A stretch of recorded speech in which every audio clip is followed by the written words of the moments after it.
Ja, da sier vi god kveld, og nå på video, den første utgaven av nå på video i 1994, og mange programmer skal det bli også i dette året her, som tar for seg video generelt, filmer som kommer i nær fremtid, og filmer som allerede kom på video. I dette programmet så tenkte vi skulle se litt på filmen Viltre hjerter, og dette er en ny film med Christian Slater og Marisa Tomei i hovedrollene. Vi skal se litt på filmen Cliffhanger, Sylvester Stallone, vi skal se på Kodenavn Nina med Bridget Fonda etter Luc Besson sin Nikita, en opprinnelig fransk film, nå i amerikansk utgave. Vi skal se på South Central, det er en ny film av Oliver Stone. Og så skal vi kikke på traileren til filmen Gettysburg med Tom Berenger og Martin Sheen, samt filmen Blindside med Rebecca De Mornay og Ron Silver. Og så skal vi se på en ny thriller med Abel Ferrara. Han har regissert en ny film, og den heter Body Snatchers. Det er det dere kan se frem til i løpet av denne halvtimen nå på video.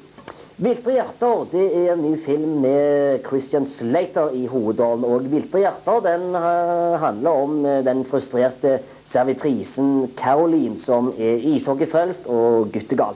Og tilsynelatende så er hun også tøff og selvsikker ung dame, men hun har store problemer med å få kjærligheten inn på rett kjørebane i livet. Og venninnen Cindy er derimot utadvendt og i den evige tro at den rette personen en dag vil dukke opp for de begge to.